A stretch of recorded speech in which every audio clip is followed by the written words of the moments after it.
नमो वितरागाय नमो विरागाय नमो अरिहंताणं नमो अरिहंताणं नमो सिद्धाणं नमो सिद्धाणं नमो आयरीयाणं नमो आयरियाणं नमो वज्रायाणं नमो उवस्सायाणं नमो लोये सवसाहुणं नमो लोये सव्वसाहुणं ऐसो पंचनमुक्कारो ऐसो पंचनमुक्कारो सौवपावपणासणो सव्वपावप्पणासनो मंगलाणं च सौवेसे मंगलाणं च सव्वेसिं पद्मं हवै मंगलम् परमं हवै मंगलम्।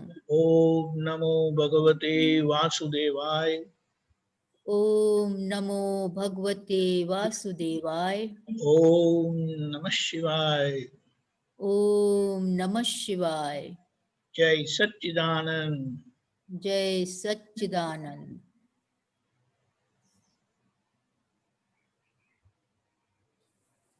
जय सच्चिदानंद।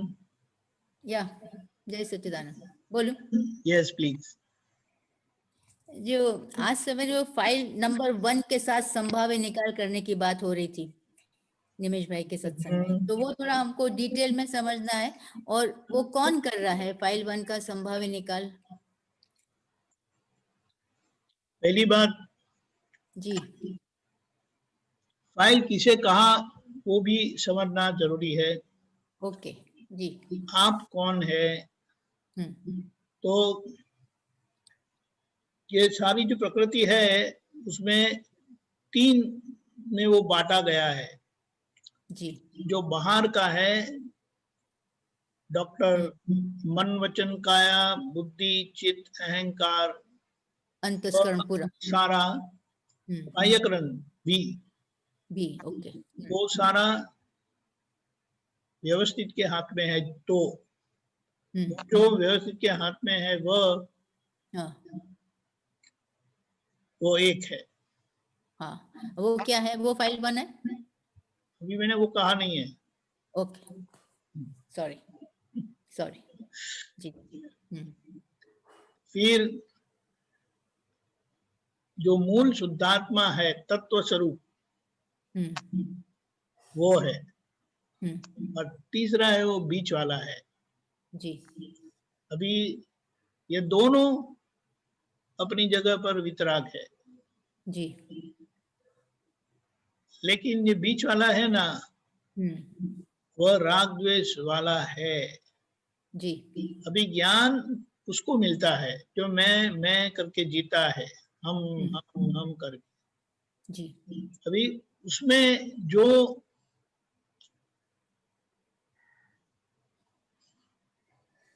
शुद्धात्मा के पक्ष वाला जो है ना वह शुद्धात्मा का रिप्रेजेंटेशन करता है। जी ठीक है। फिर से शुद्धात्मा का पक्ष वाला मैं जो हूँ जो हम पूछेंगे मैं शुद्धात्मा हूँ वह शुद्धात्मा के पक्ष वाला है। जी। और उसमें जो दूसरा भाग है जो अभी भी मेरापन वाला है अपनापन बताता रहता है। अभी उसमें क्या है एक एक जो है यानी वो डिस्चार्ज भाग का कसाई वाला भाग बाकी है।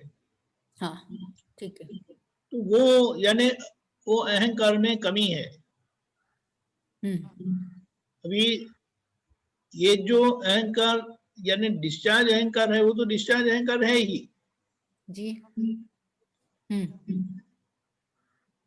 लेकिन वो बीच में जो ये जो बीच वाला मानता है ना कि मैं ऐसा हूं मैं वैसा हूं तो उसका संभव से निपटारा करना है। समझ गए? जी। यानी जो बीच वाला मैं हूं ना वो सारा पुरुषार्थ उसी का है, बाहर कोई पुरुषार्थ नहीं। जो जो व्यवस्थित के हाथ में है उसको आप क्या करेंगे? मैं क्या करूंगा, कोई भगवान भी क्या करेंगे? ठीक है, ये तो क्लियर है ना। अभी ये जो बाहर वाला जो है ना, वह नॉर्मल नहीं है, नहीं है। अभी उसका जो नॉर्मलिटी नहीं होने का कारण क्या है, तो उसमें जो भरा पड़ा माल है ना, वो उसको एबनॉर्मल बनाता है। उसकी एबनॉर्मलिटी उसी के कारण है। तो ये जो अंदर से जो कच्चा है ना हमारा, जिसके कारण बाहर आता रहता है, ऐसा है ना कि आप ठीक हो गए अंदर से तो बाहर ठीक ही है। ठीक है। तो ये जो अंदर वाला कच्चा भाग है ना, वो फुल है। इंटरिम गवर्नमेंट इसीलिए कही है, वो फुल गवर्नमेंट हो गई तो अभी फाइल होने पर भी फाइल रही नहीं। ठीक है। क्योंकि बाहर की प्रकृति जो व्यवस्थित के हाथ में है और जो अंदर के भीतर के शुद्धात्मा जो स्वतंत्र ही है, वो बिल्कुल सेपरेटली काम करते हैं। आपके अंदर की दखल अंदाजी बंद हो गई, लेकिन आज वो नहीं है। आज जो खाली होता है ना बाहर, वो खाली होता है, उसके अंदर वो डकोडकल करता रहता है कि ये नहीं है, ये ठीक नहीं है, ये ऐसा नहीं होना चाहिए, ऐसा होना चाहिए वगैरह। बराबर। तो हमें क्या बताया कि आपको ज्ञान मिला है, आपको पता चला है कि आप कौन है, तो आप अपने में रहो ना। ये बाहर वाला है वो आप नहीं है, लेकिन फिर भी आप है ऐसा तो नहीं है, लेकिन उसके प्रति मेरापन है जी, कि मैं ऐसा और मैं वैसा। तो वो मेरापन चले जाएगा तो आई परमात्मा हो जाएगा। यहाँ यही समझना है। तो ये मेरापन वाला भाग है ना, उसका संभव से निपटारा करना है। क्योंकि ये प्रकृति में जो भरा हुआ कमजोरी वाला भाग है ना, वो तो प्रकृति का ही है, लेकिन हम उसको मेरा मान अलग देख नहीं पाते। ठीक जी, देख नहीं पाते, जानते हैं कि नहीं वो अलग है। हम क्या बोलेंगे, आप कौन है? मैं शुद्धात्मा हूँ। मन वचन का बिल्कुल भिन्न ऐसा शुद्धात्मा हूँ। तो ये ज्ञान है, लेकिन ये ज्ञान है वो दादा का अनुभव वचन है जी, लेकिन उसकी समझ हमारी अभी कमजोर है, पूर्ण समझ नहीं है जी। और वो पूर्ण समझ करने के लिए उसमें से ये मेरा पर निकल जाना चाहिए। यानी मेरा क्या है ना, वो निर्धार हो गया है, उसका डिसीजन आ गया है जी, कि आप शुद्धात्मा है। जैसे कि शादी होने के बाद आपका पिताजी का घर मैका हो जाता है जी, लेकिन शादी होने के बाद आपका ससुराल आपको अपना नहीं लगता है जी। जब आप बोलेंगे तो आप शुरू में जब मेरे घर में ऐसा रहता था, मेरे घर में वैसा रहता था, तो कोई बोलेंगे मेरा घर यानी किसका घर? मेरे पापा का घर। जी। और फिर शादी के कुछ साल के बाद जब आपने अपना डेरा पूरा जमा दिया है तब आप बोलेंगे कि हमारे घर में ऐसा होता है। तो बोलेंगे आपका घर यानी ये ससुराल मेरा घर, तो ये वो पापा का घर नहीं, वो मेरा घर नहीं है। जी, समझ गए? ये फुल गवर्नमेंट हो गई। तो ये फुल गवर्नमेंट हो गई। अभी शादी होने के बाद भी, शादी होने के बाद सिक्का लग गया तो पेपर पर आपका घर ससुराल आपका घर हो गया, लेकिन आपको वो महसूस नहीं होता है, वो अनुभव नहीं होता है। आपको वहां अपनापन लगता नहीं है। आपका अपनापन अभी पिताजी का घर है ना, वही है। जी समझ गए ना? जी जी समझे। तो इस मेरेपन का जो आपका नहीं है, उसका संभव से निपटारा करना है।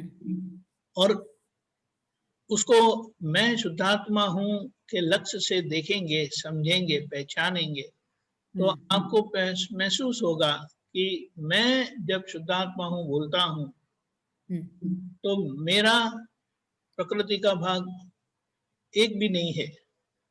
प्रकृति के अंदर का भाग, मन वचन काया बुद्धि चित्त अहंकार का कोई भाग मेरा नहीं है। जी तो मेरा क्या है? तो बताया, मैं द्रव्य गुण अवस्था से,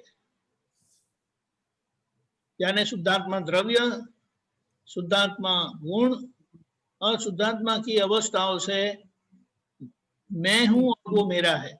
मेरा द्रव्य, मेरा गुण, मेरा शुद्धात्मा द्रव्य, मेरे शुद्धात्मा गुण और मेरे शुद्धात्मा की अवस्था वो मेरा है। अच्छा। तो ये बात सही है, लेकिन ये मेरा भाग जो है ना, वो अभी हमारा वाणी में व्यक्त होता है, जो हकीकत में आपका नहीं है। जी मुझे ऐसा हुआ, मुझे वैसा हुआ, आप बोलेंगे, बोले नाटक के तौर पर बोलेंगे तो उसमें कोई दिक्कत नहीं है। हाँ जी और नाटक में है ऐसा बोलते हैं तो वो कोई गलत भी नहीं है, लेकिन आपको अंदर असर होती है अभी, हाँ देखिए आपका ही है तो। हाँ लेकिन आपको पूछेंगे लेकिन आप तो शुद्धात्मा नहीं है। हाँ मैं शुद्धात्मा हूँ। तो आप ये कहेंगे शुद्धात्मा है तो असर क्यों होती है फिर? तो ये असर वाला भाग जो है ना, वो फाइल है। अच्छा। उसका संभव से निपटारा करना है। और ये फाइल एक का तो है, लेकिन 2, 3, 4, 5, 6 जो है ना, हाँ उनकी असर नंबर 1 पर होती है, क्योंकि 1 की कनेक्टिविटी है।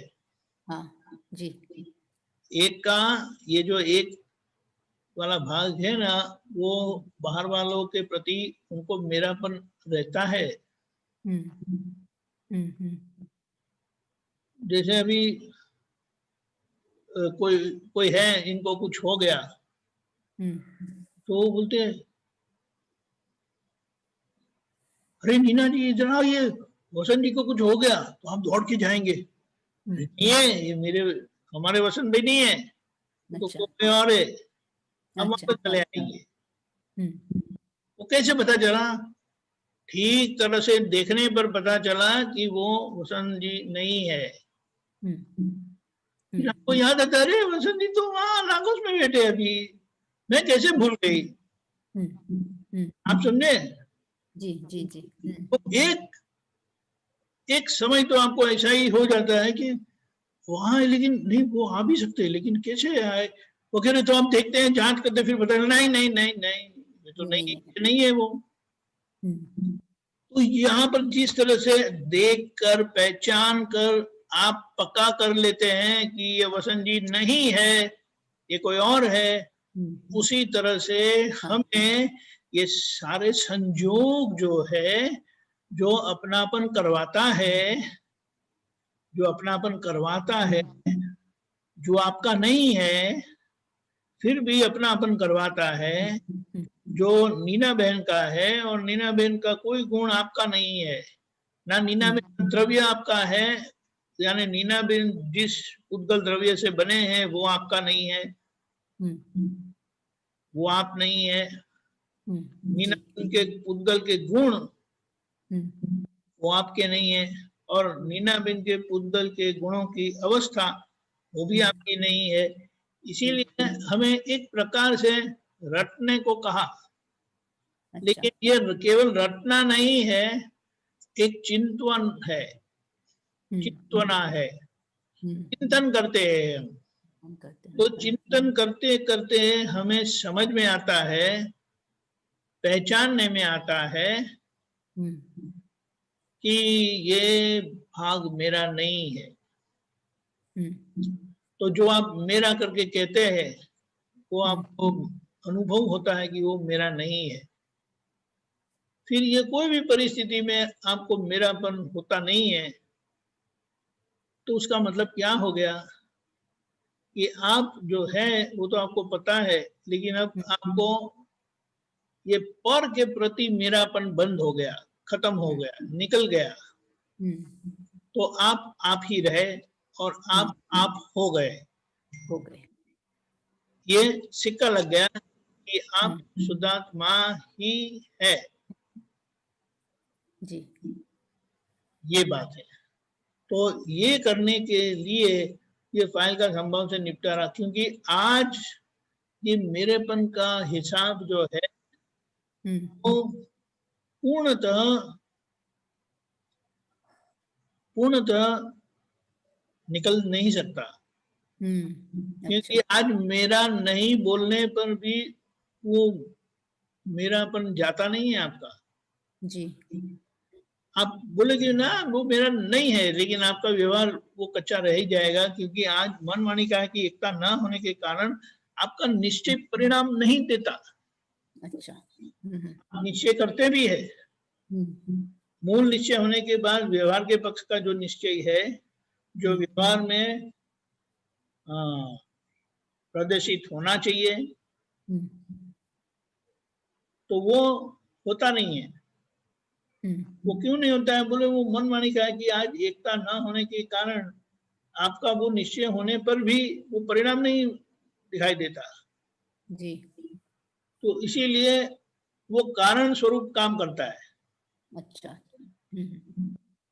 यानी आप अंदर से आपका निश्चय पक्का हो गया है, लेकिन बाहर के परिणाम वो निश्चय का प्रमाण नहीं दे सकता आज। अच्छा। तो वो प्रमाण आगे आएंगे जहां पर ये पूर्णतः इसका परिणाम आएगा कि तब मन वाणी का है कि एकता भी होगी और वहां तीर्थंकर परमात्मा के दर्शन भी होंगे, तो सब इकट्ठा हो जाएगा और काम हो जाएगा। तो इसीलिए आज्ञा का काम या उसका प्रभाव इस तरह से पड़ता है, लेकिन बहुत कुछ यहाँ पर परिणाम आ जाते हैं। अच्छा। तो उसके लिए क्या बताया, स्थूल और सूक्ष्म जो है ना उसका निपटारा हो जाता है, लेकिन सूक्ष्मतर और सूक्ष्मतम जो है ना वो आगे होगा। लेकिन उसकी हमें जल्दी भी नहीं है, लेकिन सूक्ष्म तो बंद होना चाहिए। वो होना चाहिए। स्थूल का मतलब क्या है, आपका वाणी में और आपके व्यवहार में जो खुला दिखाई दे ऐसा मेरापन चली जाता है, यानी असर चली जाती है। अच्छा जी। तो आपको आपके व्यवहार से यानी बाहरी आचरण से आपके वाणी के व्यवहार में कोई गलती पकड़ नहीं सकते आप, कोई पकड़ नहीं सकता। इतना हो सकता है, लेकिन आज ऐसा है नहीं। तो बोले वो नहीं होने का कारण क्या है, तो बोले प्रत्याख्यान बाकी है। अच्छा। प्रत्याख्यान का मतलब क्या है, वाणी में वो आ जाना, आचरण में वो आ जाना, कमजोरी। यानी कोई आपको तुरंत बता सकते हैं कि ये गलत है करके। सूक्ष्म का भाग वो अंदर मन के क्या बोलेंगे कि आधार पर है। अच्छा। कि वो मन की जो असर होती है वो हमारे चेहरे पर आ जाती है। अच्छा।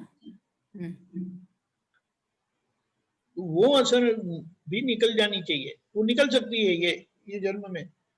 अच्छा।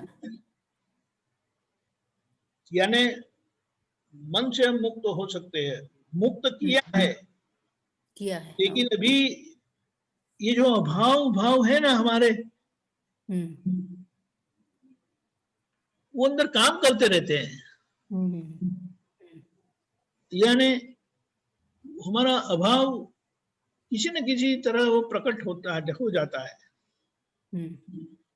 तो बोले अभी इसके ऊपर गौर करना है हमें कि हम क्या करते हैं, हम क्या बोलते हैं, हम क्या सोचते हैं। तो ये मन वचन काया आज बहुत महत्व का है, क्योंकि आज उसके ऊपर ये ज्ञान से, समझ से नियंत्रण आ सकता है। अच्छा। इसलिए मैं भाव करवाया है मन वचन काया से, किसी को भी दुख ना हो। तो इसके ऊपर हमें ध्यान देना है। वो जो सूक्ष्मतर और सूक्ष्मतम जो है ना, वो तो वहां भगवान के पास गए, वहां उनके दर्शन हुए तो ये तुरंत निकल जाएंगे। क्योंकि अभी उसके लिए हम कुछ नहीं कर सकते। उसको निकालने के लिए मनमानी कहा कि एकता चाहिए। ओके। और आप जरा देखेंगे ना, तो हमारी मान्यता के ऊपर हमारा पक्ष है अभी। जी जी, बराबर। सोचो आप। हाँ है। ये जो वो भी जो मान्यता है ना, वो व्यवहार पक्ष की मान्यता है। और व्यवहार पक्ष की मान्यता का आग्रह है हमें। हाँ बहुत है।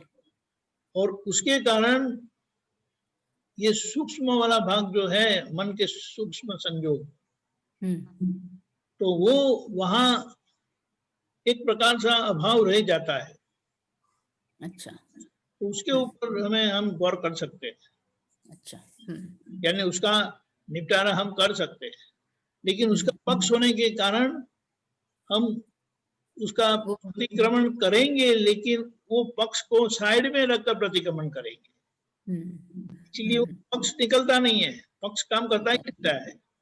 ओके। और उसके कारण सामने वाले के प्रति कुछ तो अभाव हो ही जाता है। और दादा भगवान ने बताया था कि महावीर भगवान अभाव भाव से निकलकर स्वभाव में प्रवेश किया था, जहां पर वितरागता है। ओके।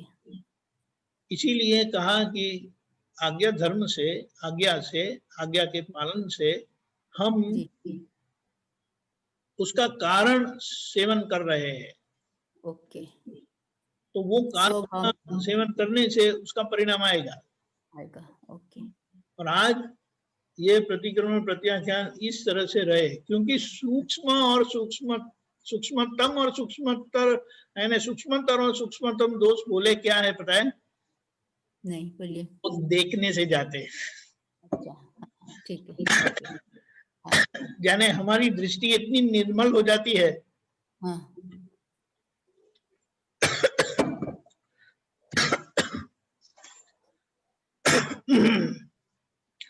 हमारी दृष्टि इतनी निर्मल हो जाती है तो फिर वो रहता नहीं है। समझ गए? जी जी, वेरी नाइस। संबंध से निपटारा करने के पीछे का आशय आज तो बहुत स्पष्ट है कि हमारा आचरण जो है, और अंदर से जो ये जो मान्यता वाला भाग है ना, वो कच्चा पड़ जाता है। इसीलिए बोले कि आज ये समझ में आता है निपटारा करना है, संभव से निपटारा करना, लेकिन हो नहीं रहा है। हाँ। और उसका हम प्रतिक्रमण कर लेते हैं। बात तो वही की वही रही। हाँ, नहीं, लेकिन प्रतिक्रमण कर लेते हैं। तो ये प्रतिक्रमण होने का परिणाम क्या आएगा? निश्चय है संभव से निपटारा करना है, और प्रतिक्रमण करते हैं तो वो प्रतिक्रमण का परिणाम इधर नहीं आता है, लेकिन प्रतिक्रमण कर लिया तो आपकी जिम्मेदारी मिट गई, रहती नहीं है फिर जी। ये प्रतिक्रमण और निश्चय जो है ना, वो आगे परिणाम देगा। ओके। लेकिन उसका कारण पूरा हो गया। ओके, ठीक है। तो इसके पर हमें लक्ष्य देना है अभी जी। स्थूल और सूक्ष्म दोष जो प्रतिक्रमण प्रत्याख्यान चाहते हैं, लगते हैं उनको मिटाने के लिए, उसके पर हमें ध्यान केंद्रित करना है। बाकी समझ में आएगा, लेकिन होने वाला नहीं है। तो दादा भगवान ने बताया केवल दर्शन है, लेकिन जो सूक्ष्मतम दोष जो है, जिसके लिए मन वाणी का कि एकता चाहिए, तो उसके लिए ये टाइम सही नहीं है। हाँ, है ही नहीं एकता। नहीं है, लेकिन वो स्थूल और सूक्ष्म ही बहुत बड़ा काम है। बड़ा काम है, बहुत बड़ा काम है। और ऐसा है, सूक्ष्मतर और सूक्ष्मतम दोष ना तो आपको परेशान करते हैं, ना किसी और को परेशान करते हैं, लेकिन आपको शुद्धात्मा का अनुभव करने नहीं देता। बराबर, आप समझिए। या जी, जी। आज तो क्या है कि मेरे व्यवहार से किसी कोई परेशान होता है, जरूर होता है। ये इसके ऊपर हमें ध्यान देना है। तो दादा भगवान ने कहा कि उनके व्यवहार से कोई परेशान नहीं होते, सभी को अपनापन महसूस होता था। तो यहाँ पर ये पर ध्यान देना है, ठीक है, समझिए। जी, जी, जरूर। तो इसके ऊपर टाइम निकालना है, फोकस करना है कि ये मीना बहन क्या करते हैं और मीना बहन क्या बोलते रहते हैं, और बोलने का बाहर का भाग और अंदर का भाग पर गौर करना है जी। और वो वाणी में कहीं न कहीं मेरा तेरा आता है, और वो मेरे तेरे से ये सारा व्यवहार बिगड़ जाता है, क्योंकि जहाँ एक है तो वहां मेरा तेरा कैसे होगा। आप ऐसा करते हैं, आप वैसा करते हैं, हम ऐसा नहीं करते, हम ऐसा नहीं करते हैं, ये बात ठीक। जी, जी। जय सच्चिदानंद, जय सच्चिदानंद, वेरी नाइस। जय सच्चिदानंद। आरव जी, जय सच्चिदानंद। जय सच्चिदानंद, बोलिए बेटे। स्वामी जी, क्लेश रहित जीवन बुक में लिखा है वर्ल्ड इज एक पजल्ड। मिनट, किस कौन सी बुक में? क्लेश रहित जीवन। हाँ, यस, क्लेश रहित जीवन। उसमें लिखा है वर्ल्ड इज पजल इटसेल्फ। उस पजल से मुक्त कैसे हो? पजल इसलिए है क्योंकि ये जो क्रिया वाला जगत दिखाई देता है ना, एक तो बाहर जो लोग करते हैं वो, और उससे भी ज्यादा और उससे भी बड़ा ये आरव जो करता रहता है ना सारे दिन, वो जो क्रिया वाला भाग है वो समझ में नहीं आता कि ऐसा क्यों होता है। आपको ऐसा कभी कभी गुंजाइश नहीं होती है कि ये आरव ऐसा क्यों करता है, आरव ऐसा क्यों बोलता है, उसको ऐसा नहीं बोलना चाहिए, उसको ऐसा नहीं करना चाहिए, लेकिन उसका समाधान नहीं है। तो वो जब आपको समाधान मिल जाता है, और वो असमाधान जो है, यानी समाधान नहीं है, वो ही सबसे बड़ा पजल है। पजल का मतलब तो ऐसी परिस्थिति है कि जिसका आपको समाधान नहीं है और आपको परेशान करता रहता है कि ऐसा क्यों। जैसे कि आपको बहुत कुछ नहीं करना है लेकिन फिर भी होता रहता है जी। तो आपको एक अंदर गुंजाइश सी खड़ी रहती है कि अरे मुझे नहीं करना है, फिर भी ये ऐसा क्यों होता है। आप लोग पूछते हैं ना कि मुझे तो ऐसा नहीं करना है लेकिन वो क्यों होता है। जी। अभी यहाँ पर दादा भगवान ने इसका समाधान दिया है कि ये पजल को समाधान करने के लिए, सॉल्व करने के लिए उसको दो दृष्टि से देखना पड़ेगा। वो दो दृष्टि अगर आपको मिल जाती है तो वो दो दृष्टि से आपको पता चलता है। वो दो दृष्टि क्या है? व्यवहार और निश्चय की दृष्टि है। जी। यानी एक व्यवहार ऐसा है जो बदलता रहता है, जी। और एक व्यवहार है जो बदलता नहीं है, जी। जिसे निश्चय कहा। जी। मूल स्वरूप से वो निश्चय बदलता नहीं है। जी। उसका मतलब क्या है? एक बदलता रहता है, एक बदलता नहीं है। जो बदलता है उसे व्यवहार कहा, जो बदलता नहीं है उसे निश्चय कहा। जी। ये आरव का जो जिस वस्तु से आरव बना है ना, जी। जिस मटेरियल से आरव बना है, वो मटेरियल का स्वभाव ऐसा है कि वो सब बदलता रहता है। जी बदलना तो समझ सकते हैं ना।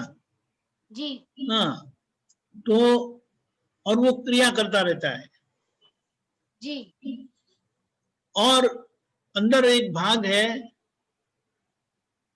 जिसके अंदर जानने की शक्ति है, जिसके आधार पर आप बोलते रहते मैं जानता हूं करके।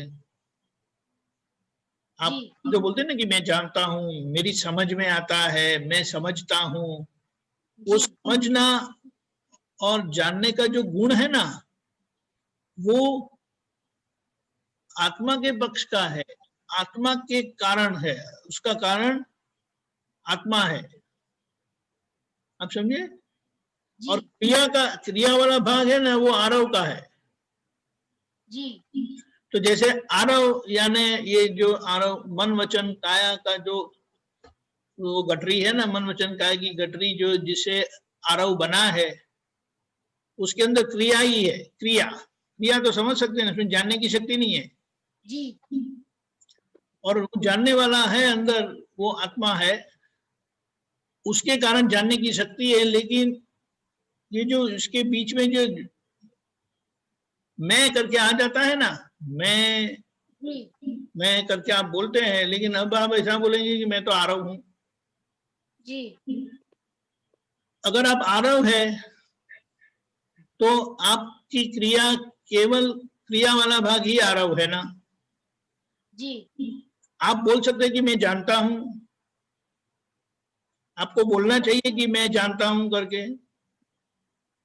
जी स्वामी जी। फिर से बोलता हूं, सोचो, ठंडे दिमाग से सोचो। जानने वाला भाग जो है वो आत्मा का गुण है, जानने की शक्ति आत्मा की है, और जी करने की शक्ति आरव की है। जी और आप तो ऐसा बोलते हैं ना कि मैं आरव हूं। जी अगर आप आरव है तो केवल आपके अंदर करने की शक्ति ही है। लेकिन आप तो ऐसा भी बोलते कि नहीं मैं जानता हूं, मैं कुछ सब समझता हूं।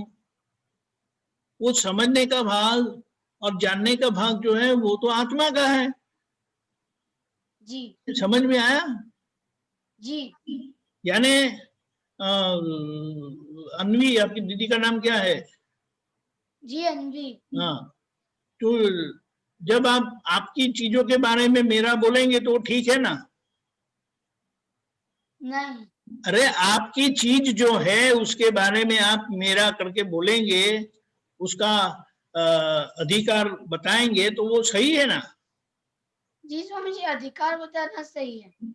नहीं, जो आपका है, जी आपने जो आरव का, अभी आप आत्मा का मत सोचो, आरव और अन्वी दीदी की बात करता हूं मैं। कुछ जी चीज है जो अन्वी की है और कुछ जी चीज है वो आपकी है। वो आपकी जो है उसके लिए अगर आप बोलते हैं कि ये मेरी चीज है, ये मेरा है, तो वो सही है, वो जाहिर है, एक्सेप्टेड है। लेकिन जो अन्वी की चीज है उसको आप मेरा कैसे बोल सकते हैं? सही है ना? जी स्वामी जी, नहीं बोल सकते हैं। नहीं बोल सकते। लेकिन उसी तरह से अंदर आत्मा जो है उसका जानने की शक्ति है, समझने की शक्ति है। तो आप क्या बोलते हैं कि मैं करता हूं, यानी मैंने ये किया, मैंने वो किया, मैं स्कूल गया, मैं लेसन किया, मैं खेलने गया, खाना पीना सोना जो सब है वो आरव की क्रिया है, वो आत्मा की क्रिया नहीं है। जी और आप बोलते कि मैं आरव हूं तो सही है। लेकिन जब आप बोलते कि नहीं मैं जानता हूं, मैं समझता हूं, वो जानने की शक्ति तो आत्मा की है। और आप जी बोलते कि मैं आरव हूं, जैसे जी वो चीज जो अन्वी दीदी की है उसको तो आप कभी मेरी मेरा करके बोलते नहीं है। आप जानते हैं कि नहीं वो तो अन्वी जी की है, दीदी की चीज है, वो मेरी चीज नहीं है। आप समझे? जी और दूसरी एक बात, आपको कुछ ऐसा महसूस होता है कि आप है? आपको ऐसा महसूस होता है कि आप है? आपको ऐसा महसूस होता है कि आप नहीं है, ऐसा कुछ महसूस होता है कि आप है वो महसूस होता है? मैं हूँ ऐसा होता है। हाँ, तो अभी मैं हूं, सभी जीव मात्र को मैं हूं का अनुभव है, उसे अस्तित्व का ज्ञान बोलते हैं। जी आप समझे? जी आप महसूस करते ना कि मैं हूं, आई कैन फील, मैं महसूस कर सकता हूं कि मैं हूं, वो मुझे अनुभव भी है कि मैं हूं। जी लेकिन अभी आप क्या बोलते हैं? आप बोलते कि मैं आ रहा हूं, ठीक है। फिर आप बोलते हैं कि मैं जानता हूं, और अभी ये सब थोड़ा पढ़ाई करते हैं, सुनते हैं, तो आप ये भी बोले कि मैं आत्मा हूं। जी लेकिन यहाँ ये स्पष्टता नहीं है। आप बोलते हैं कि मैं आरोह भी हूं और मैं आत्मा भी हूं, तो ये दोनों के बीच में एक प्रकार की दुविधा खड़ी नहीं होती है? आप इसीलिए उसको पजल बोला, उसे पजल बोला जी कि ये समझ में नहीं आता है कि जब कैसे होता है। अभी दोबारा आपका प्रश्न दोहराइए। World is puzzle itself. हाँ, तो ये पजल इसीलिए है कि ये वर्ल्ड में एक जो परिवर्तन होता है वो भी है, जो क्रियाशील है, सुन रहे हो, जी जिसमें क्रिया की शक्ति है, क्रिया का गुण है, और दूसरा एक है जो जिसमें परिवर्तन नहीं होता है, उसमें जानने की शक्ति है, जी समझने की शक्ति है। लेकिन इसका भेद कोई जानता नहीं है। भेद यानी अंडरस्टैंड, वो केवल एक ज्ञानी पुरुष ही समझते हैं, अनुभव करते हैं। और अगर आपको ऐसे ज्ञानी मिल जाते हैं तो इसकी स्पष्टता हो जाती है कि क्रिया वाला भाग कौन सा और जानने वाला भाग कौन सा, क्रिया वाला भाग किसका और जानने वाला भाग किसका। आप जी समझ, ये जब स्पष्ट समझ आ जाती है तब ये पजल नहीं रहेगा, तब आपके लिए वो पजल सॉल्व हो गया। जी और ये जानने के लिए ये त्रिमंत्र, नमस्कार विधि, 9 कलम, शुद्धात्मा के प्रति प्रार्थना, दादा भगवान असीम जय जयकारो करना है, और साथ साथ ये सत्संग के द्वारा आप समझते जाइए। तो ये जब आप समझते जाएंगे तो आपका पजल निकलता जाएगा। और जब स्पष्ट समझ आ जाती है कि ये क्रिया वाला भाग है, ये आरव का है, ये जानने वाला भाग है, वो आत्मा का है, और आप जो बोलते हैं कि मैं आरव हूं, और आप बोलते हैं कि आप जानते भी है, तो ये ऑपोजिट नहीं लगता, विरोधाभास नहीं लगता आपको? जी लगता है। क्योंकि क्रिया वाला भाग तो आरव का है और जानने वाला भाग आत्मा का है, ठीक है। तो इसको यहीं पर रखकर ये पजल सॉल्व करने के लिए आप त्रिमंत्र, नमस्कार विधि, 9 कलम करते जाएंगे तो आपका व्यवहार प्योर होते जाएगा। प्योर व्यवहार किसको कहते हैं कि किसी को भी दुख ना हो। आज तो आरव व्यवहार से किसी को दुख हो जाता है ना। जी तो जब जब आपको पता चलता है कि किसी को दुख हो गया तो आप माफी मांग लो, मांग सकते हैं आप माफी। जी हाँ, तो ये माफी मांगते मांगते जब आपका व्यवहार ठीक हो जाएगा तो फिर आगे ये जो इसकी जो कमाई है ना, इनकम, जी उससे आपको ज्ञानी पुरुष मिलेंगे और वहां आपकी स्पष्टता हो जाएगी। जी जैसे कि अभी आप चाहते हैं कि आपको कॉलेज में जाना है, तो आप जा सकते हैं कि नहीं जा सकते? स्वामी जी अभी तो हम छोटे हैं, अभी नहीं जा सकते। नहीं, वही तो बोलता हूँ। उसके आप बोलेंगे ना कि 10वीं 12वीं क्रॉस करेंगे तब मुझे कॉलेज में प्रवेश मिलेगा, तो तब तक क्या करेंगे? तो बोले ये जो पढ़ाई कर रही है ना, अभी कौन से स्टैंडर्ड में हो अभी आप? 6. हाँ, तो 6, 7, 8, 9, 10, 11, 12 ये जो आप पढ़ाई करेंगे तो उसके पढ़ाई के परिणाम से आपको कॉलेज में प्रवेश मिलेगा। जी. ये महत्व का है। तो अभी आपको क्या करना है, तो ये किसी को भी दुख होता है ना, तो आप अंदर से माफी मांग लो, और फिर जी. आज जो आपको पढ़ाई करनी है उसके ऊपर ध्यान दो। तो जी. आपकी भीतर से कक्षा बढ़ती जाएगी, 6, 7, 8, 9, 10, 11, 12, फिर वो 12वीं में आ जाएंगे तो कॉलेज में प्रवेश मिल ही जाएगा फिर। जी. समझ गए? फिर तो ये पजल सॉल्व करने का रास्ता यह है। जी. ये जी. तो उसके ऊपर अभी आपको ध्यान देना, फिर वरना खेलो खाओ सब कुछ करना है, लेकिन किसी को दुख हो जाए तो अंदर से प्रतिक्रमण कर लेना।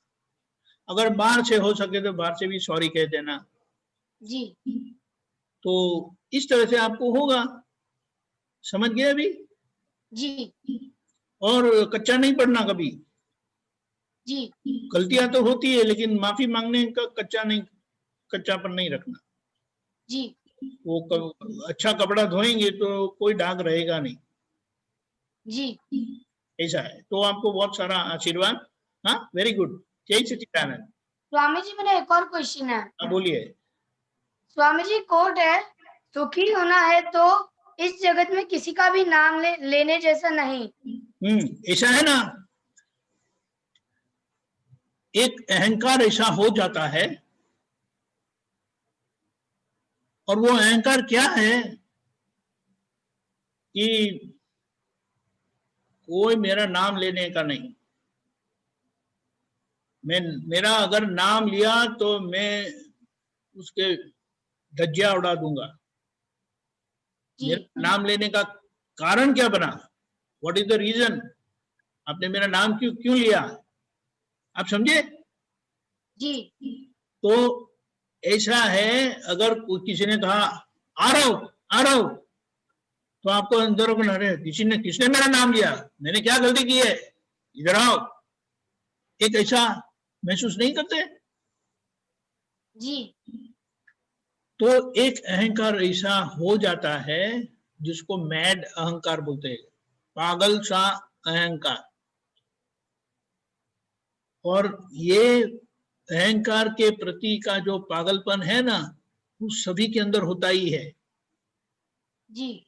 जब तक ज्ञान नहीं होता है और जब तक स्थिर नहीं होते, बैलेंस नहीं होते, तब तक अंदर अपने नाम का एक नशा होता है। जी. यानी नशा का मतलब क्या है?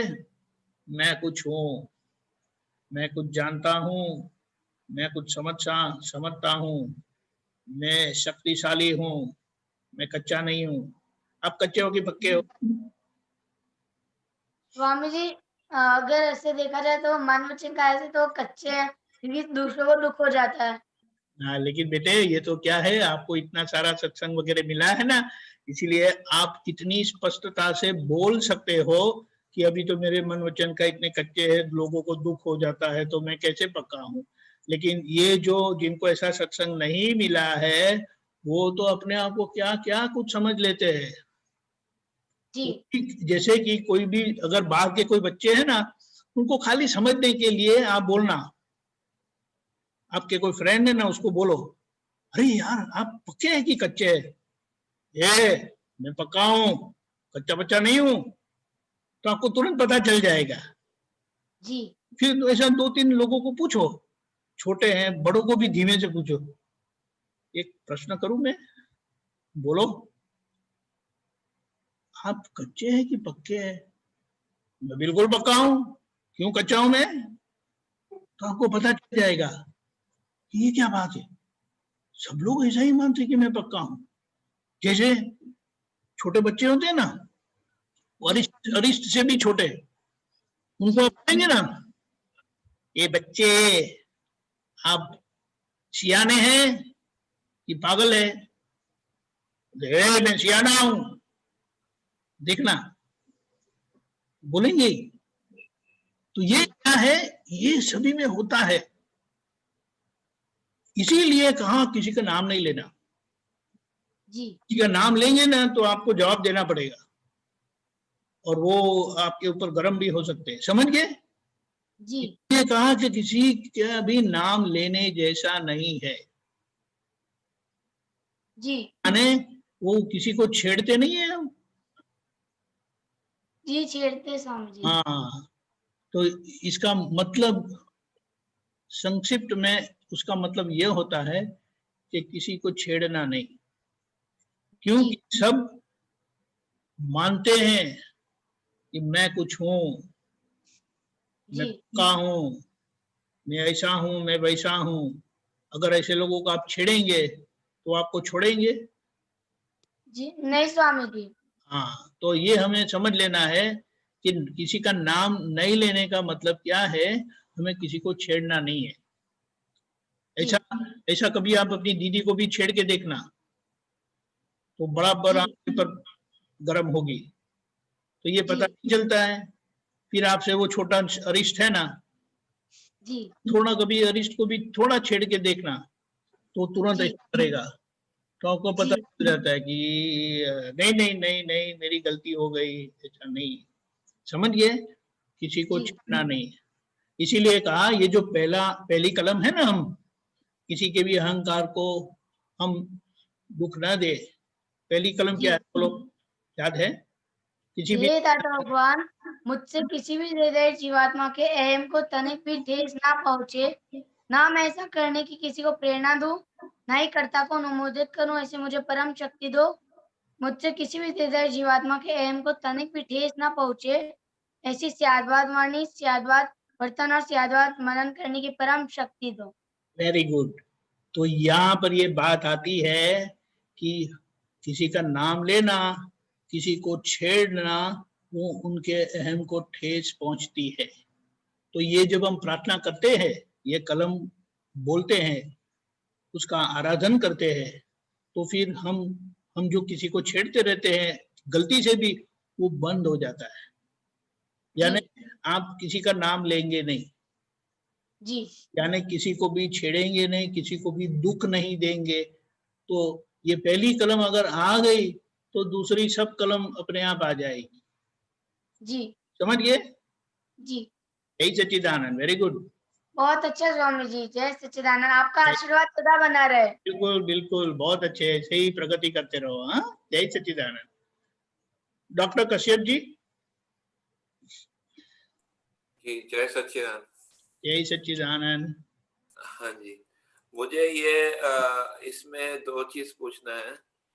एक तो ये मतलब ये नोंद का क्या मतलब होता है वो बताइए। बहुत अभी नोंद का मतलब क्या है कि अगर कोई कुछ करता है, कुछ बोलते हैं, तो आप उसको ध्यान में नहीं रखते कि ये ऐसे करते हैं, वो वैसे करते हैं, ऐसा नहीं करना चाहिए, वैसा नहीं करना चाहिए, ऐसा आपको होता नहीं है? मतलब नोट करना होता है, हाँ, मतलब नोट नोट करने का मतलब नोंद बोलते हैं। और फिर वो व्यक्ति जब आपके सामने आ जाते हैं, तो उनका जो आचरण था, या उन्होंने ऐसा वैसा कुछ बोला था, तो आपके सामने आ जाता है कि ये ऐसा करते रहते हैं, ये ऐसा ही करते हैं, बार बार ऐसा करते रहते हैं, ऐसा बोलते रहते हैं। समझ गए? उसे नोंद बोलते हैं, यानी नोंद क्रिया को देखता है, आचरण को देखता है। मतलब वो हम नोट करते हैं दूसरे का, वो क्या करते हैं क्या नहीं करते, उसकी बात कर रहे हैं। हाँ, राइट। उसके आधार पर हमारी एक काइंड ऑफ ओपिनियन बनती है। तो इससे आगे अभिप्राय होता है, मतलब हम नोट करते हैं। हाँ, लेकिन अभिप्राय व्यक्ति को देखता है, हाँ जी। इंडिविजुअल क्वालिटी को देखता है, गुण दुर्गुण को देखता है। हाँ जी। क्रिया के प्रति नोंद बोली जाती है और व्यक्ति के प्रति जो है उसे अभिप्राय बोला जाता है। अच्छा। ये समझने के लिए, वरना तो नोंद क्रिया को देखता है और अभिप्राय व्यक्ति को देखता है। तो ये इसमें कई सूत्रों में आया, जैसे नोंद से संसार खड़ा होता है और अभिप्राय से मन खड़ा होता है। हाँ, राइट। हाँ, क्रिया, ये नोंद की क्रिया से क्या होता है कि आप ऐसा तय करते हैं कि मैं ऐसा करूंगा। आप समझे? तो ये अभिप्राय से भी तो संसार खड़ा होता है ना। लेकिन वो बाद में खड़ा होता है। संसार का मतलब कुछ करने का आपको जी करता है, मैं ये करूंगा, मैं वो करूंगा, समझ गए? और मन से संसार खड़ा होता है, अभिप्राय से मन खड़ा होता है, और वो मन खड़ा होने के बाद संसार खड़ा होता है। संसार का मतलब कोई क्रिया करना। तो मतलब पहले नोंद आता है, उसके बाद अभिप्राय आता है। सॉरी, क्या बताया? पहले नोंद मतलब होता है और उसके बाद फिर किसी व्यक्ति के प्रति अभिप्राय होता है, ऐसे? हाँ हाँ, फिर वो उनकी नोंद के पीछे पीछे फिर वो व्यक्ति के ऊपर अभिप्राय आ जाता है हमारा। कोई उदाहरण दीजिए ना, तो थोड़ा और स्पष्ट होगा जो इसमें। ये कश्यप जी है ना, ये ऐसा ही करते रहते हैं, हाँ। ऐसा ही करते रहते हैं, ऐसा करते वैसा करते, तो वो उनकी क्रिया का नोंद हो गया। अभी फिर समय के बाद क्या होता है, कश्यप जी ऐसे हैं करके आ जाता है। अच्छा। आप पहले वो करते हैं और फिर वो ऐसे हैं। अभी वो कश्यप में वैसे ही करते हैं। अच्छा। वो ऐसे ही है। हाँ। समझ गए? तो उससे आपका एक अभिप्राय बन जाने से फिर आप तय करते हैं कि मुझे ये डॉक्टर साहब से कैसे रहना है। तो ये जो क्रिया वाला भाग है, इसमें हम मतलब टेम्पररी के रूप से तो बोल सकते हैं ना कि ये जो है कि इसने ऐसा किया, अभी ये जो है ये तो हमें ज्ञान हुआ इसीलिए हमें पता है, लेकिन बाहर तो ऐसा ये पता नहीं है ना। हाँ। बाहर तो लोग कर्ता को ही देखते हैं, ये ऐसा किया, वो वैसा किया, उसके आधार पर व्यक्ति को दोषित देखते हैं। फिर अगर वो ऐसे ज्यादा करके लोग ऐसा करते हैं तो वो पूरी कम्युनिटी को ऐसा बना देते हैं। हाँ जी। आप समझे? हाँ। ये नॉर्थ इंडियन ऐसे, ये साउथ इंडियन वैसे, ये गुजराती लोग ऐसे। आप समझे? हाँ। ये इसमें ये भी बोला, किसी भी वस्तु की हम नोंद नहीं रखें, उसका नाम व्यवस्थित। करेक्ट। देखो, परफेक्ट, क्या बात बता दी दादा ने। आप समझ गए? नोंद क्यों लेते हैं? क्योंकि वो क्रिया के आधार पर नोंद है। जब हमें पता चलता है कि ये व्यवस्थित शक्ति ने किया है, तो नोंद नहीं होगी तो कोई अभिप्राय नहीं होगा, वो अभिप्राय नहीं होगा, कोई संसार नहीं होगा। अच्छा, समझ गया। हम दूसरे को कर्ता पद में बिठा देते हैं, वो उसी से नोंद करना। फिर हाँ, उसी की नोंद शुरू होती है। ठीक है, समझिए? हाँ, समझ में। वेरी, जय सच्चिदानंद। एक और पूछ सकता हूँ अगर टाइम? बोलिए क्विकली। हाँ, ये जो है, इसमें एक दिव्य देशना में आया था 241 में, हर 10 मिनट अभिप्राय बदले, तो वो है इंडियन। ये थोड़ा समझ नहीं आया। वो हर 10 मिनट अभिप्राय बदले, उसे क्या कहा? तो वो है इंडियन, भारतीय। हाँ। देखो, अभी आप अपने आप को भी देखेंगे ना, अगर किसी ने आपके साथ एक प्रकार का व्यवहार किया तो आप तुरंत बोलेंगे ये ऐसे हैं। अभी कुछ ऐसा वो हो गया तो आप तुरंत अभिप्राय बदल देंगे, नहीं ये वैसे हैं। फिर कुछ अगर हो गया तो फिर से बदल देंगे, क्योंकि हमारी दृष्टि कर्ता के प्रति बहुत गहरी है। आप समझे? जी, समझिए। ये बात है। वो गुण है इंडिया हमारे, मतलब अभी अब हम उस स्टेज पे हैं, अभी उस स्टेज पे हैं। लेकिन ये है ना, हमारा बोले उसको क्या बोलेंगे, हमारा नर्चरिंग ऐसा हुआ है, we are grown up like that. हाँ जी, ये लोग बच्चे लोग ऐसे, ये ठीक नहीं खेलते ना, उनके साथ नहीं जाना, ये ठीक अच्छे बच्चे नहीं है, ऐसा नहीं करना, वो ऐसा है वो वैसा है करके हमें सिखाया जाता है। तो इसका ये कभी हो जाए तो इसमें मन वचन काय से तो इसका प्रतिक्रमण लेने का है। हाँ, अभी तो ये हम तो क्या पहले क्या करते थे कि ये कोई अगर ऐसा कर दिया वैसा कर दिया तो तुरंत हम अभिप्राय देते, नोट कर देते कि ये ऐसा है वो वैसा है। लेकिन अभी हमें एक और जागृति बढ़ गई, हम बोलते नहीं ये तो व्यवस्थित है, व्यवस्थित जाने कुदरत करती है, ये व्यक्ति नहीं करते, तो फिर हमारा अभिप्राय बदल जाता है। तो और जब फिर जब हमारे में नोंद और अभिप्राय आ जाए तो हम मतलब उस टाइम प्रतिक्रमण कर ले तुरंत। प्रतिक्रमण करना है क्रिया का, जो जो नोंद के कारण आपको आपने गलत किया या किसी के बारे में गलत बोला या गलत आचरण किया तो प्रतिक्रमण करेंगे। लेकिन सही प्रतिक्रमण क्या है कि ये क्रिया को व्यवस्थित करके समझेंगे, कुदरत की ये क्रिया है, व्यक्ति की कोई क्रिया नहीं है, ये शक्ति करवा रही है, तो वो बड़ा प्रतिक्रमण है।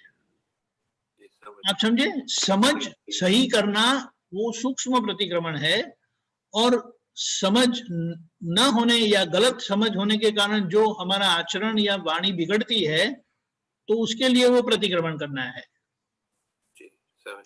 समझ गए? समझ गए। यही सबसे बड़ा काम है आज। जय सच्चिदानंद। जय सच्चिदानंद। बंसल जी, सुशीला बेन आप पूछेंगे? जी सच्चिदानंद। जय सच्चिदानंद, बोलिए। स्वामी जी, मेरे को एक बात पूछनी थी आपसे कि रात को मेरे को बहुत कम नींद आती है, जैसे 12 बजे 1 बजे नींद खुल जाती है, उसके बाद नींद ही नहीं आती, तो उसके लिए मुझे कोई उपाय बताइए कि मैं क्या करूं जो नींद आ जाए। एक बात बताऊं? हाँ जी बात बताऊं? बिल्कुल। लोगों को नींद की समस्या है।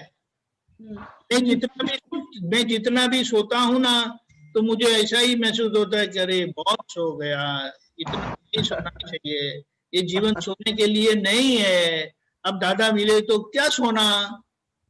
तो उस वक्त क्या करें जब नींद खुल जाती है? तो अरे नींद खुल जाती है तो दादा दादा करो। थोड़ी देर दादा दादा करते हैं, फिर वो विचार आने लग जाते हैं उल्टे सीधे ये वो सब ना। क्या बताया?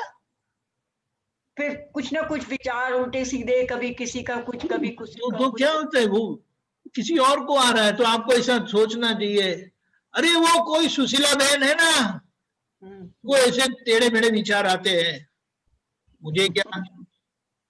वैसे मैं दादा दादा भी बोलती हूँ, असीम जय जयकार भी, नमो अनंताणम भी करती हूँ, लेकिन वो थोड़ी दूर रहता है, फिर उसके बाद फिर वही शुरू हो जाता है। फिर और एक और बात, हाँ ये आपके पास फोन तो है ना अपना? है। फिर वो कान में डालने का है ना जी। वो कविराज के पद चालू कर दो। अच्छा, ऐसा है ना, हमारी वृत्तियों को हमें मोड़ देना है, वृत्तियों को मोड़ देना है। जब आपको नींद नहीं आती है तो आपको थकावट तो महसूस नहीं होती है ना? सुबह तो होती है ना, जब उठते हैं तो लगता पूरा नहीं सो पाए इसलिए बॉडी दुख रही है। नहीं सोए ना, उसकी एक मानसिक असर होती है, नहीं सोए उनका। लेकिन अगर आप वो कान में सुनेंगे वगैरह, वो वृत्ति, आपकी जो वृत्ति है ना, उसको इस तरह से मोड़ देंगे ना तो आप वो थकावट महसूस नहीं करेंगे। मतलब क्या, कैसे मोड़ दें? कान में सुनो कविराज के पद, वो फोन में डाल दो और उसको बजाओ। वो अब जैसे 12 बजे नींद कल गई, सुबह 5-6 बजे तक, 6 बजे मैं उठ जाती हूँ। क्या है, 12 बजे नींद खुल गई तो आपने सुनने की शुरू किया ना, आधे घंटे में वापस नींद आ जाएगी। अच्छा, तो वो 1 घंटा तो आपका अच्छा गया, टेढ़े मेढ़े विचार के पीछे जाने से बदले ये तो अच्छा है ना जी। लेकिन ये सुविधा हमारे लिए बहुत अच्छी है, तो वो काम लेके आओ और कविराज के पद अंदर डाल दो। तो उससे क्या होगा कि आप अपनी वृत्तियों को एक अच्छा मोड़ देते हो, फिर आपका ध्यान वो सुनने में जाएगा, कविराज के पद में जाएगा, आप साथ में शायद गुनगुनावे की भी मन में गुनगुनाओ, बाहर बोलो, ठीक है, हम्म, तो फिर अच्छा हो जाएगा। फिर आपको पता भी नहीं चलेगा, सुबह में थकावट भी नहीं महसूस होगी। आप दादा दादा करेंगे, अरे आज तो सारी रात जागे सोए, पता भी नहीं चला, लेकिन अच्छा लगा। हाँ, ठीक है, कोशिश करूंगी ऐसे ही। करना है बिल्कुल। अब मैं तो बहुत अनुभव किया, कभी थकावट हाँ। महसूस ही नहीं करते। फिर अगर वापस नींद आ गई तो सो जाओ वापस, कोई प्रॉब्लम नहीं है। नींद आती नहीं है ना, फिर से विचार हो, मैं ये उसने ये किया, उसने वो किया, ऐसा हुआ। ये नहीं किया ना हमने, अब ये करेंगे तो वापस सहज में नींद आ जाएगी। ठीक है सर। और वो नींद भी बहुत कम आएगी। वापस जागे तो कान में डाल दो वापस। आप समझे? हाँ जी, समझ गई। ये बात है। ठीक है। हाँ, जय सच्चिदानंद। जय सच्चिदानंद, जय सच्चिदानंद। जय सच्चिदानंद। तृप्ता जी। मेरा बस एक छोटा सा यही आज के सत्संग में फिर the summary of that is कि हमको कि जो भी करना है, जो भी कोई दूसरा करता है या बोलता है, हमको खाली देखना और जानना ही है। कुछ अपना ओपिनियन नहीं देना है और कुछ अभिप्राय नहीं कर मानना है। देखो, देखना जानना है। आप कौन है? शुद्धात्मा। अगर आप शुद्धात्मा है तो विनोद जी के धर्मपत्नी कौन है? तृप्ता बेन। तृप्ता। बराबर है। तो स्कूल में पढ़ाने कौन जाते थे? तृप्ता जाती। वो बच्चों के माता जी कौन है? तृप्ता है। तो अगर आप शुद्धात्मा है तो शुद्धात्मा का काम क्या है? देखना और जानना। या क्या देखना? जो हो रहा है। क्या हो रहा है?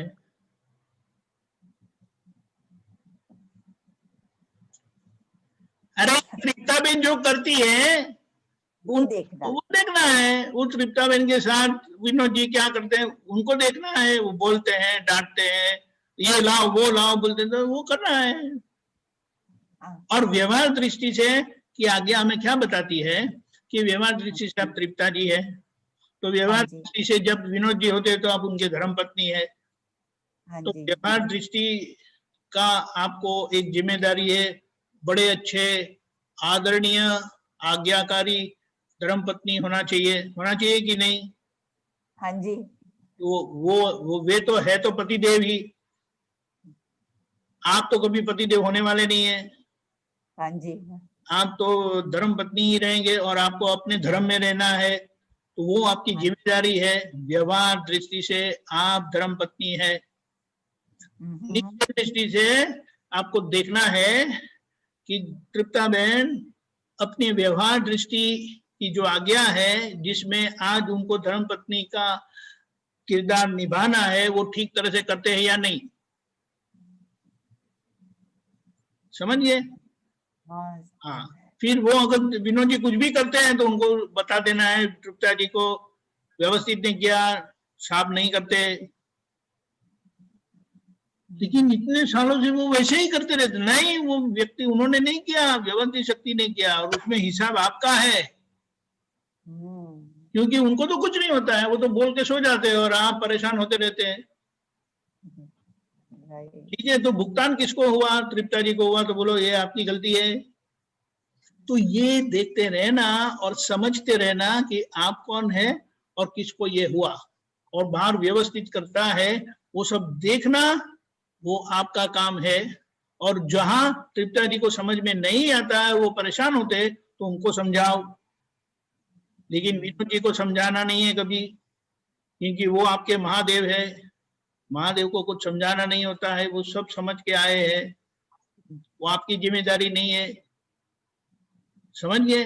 आपकी जिम्मेदारी धर्मपत्नी का है, वो किरदार निभाना है। तो उसमें क्या प्रॉब्लम है? फिर बच्चे आ गए तो बच्चे के साथ माता जी करके रहना है। तो माता जी को बच्चों को कभी भी डांट सकते हैं, कभी भी बोल सकते हैं, लेकिन प्यार से बोलते नहीं है। हम प्यार से डांटते नहीं है। अच्छे बच्चे ऐसा नहीं करते।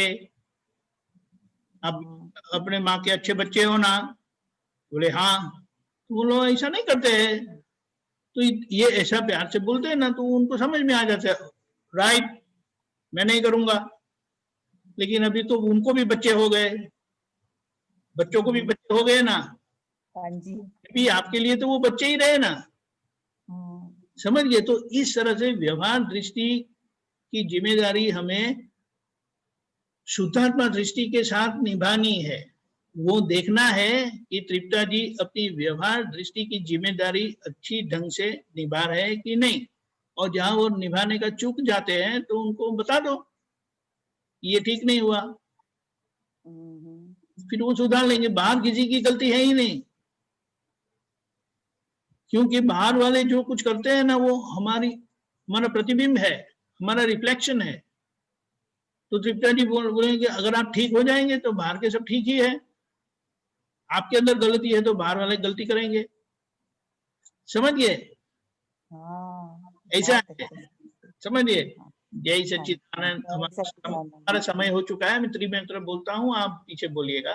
नमो वितरागाय, नमो वितरागाय, नमो अरिहंताणम, नमो अरिहंतानम, नमो सिद्धाणम, नमो सिद्धानम, नमो आयरीयाणम, नमो आयरियानम, नमो वज्जायाणम, नमो उवजायानम, नमो लोए सव्व साहुणम, नमो लोए सब साहुनम, ऐसो पंचन मुक्कारो, ऐसो पंचन मुक्कारो, सव्व पावपणासनो, सव पावपनासनो, मंगलाणम च सव्वेसिम, मंगलानम च सव्वेसिम, पद्मं हवै मंगलम।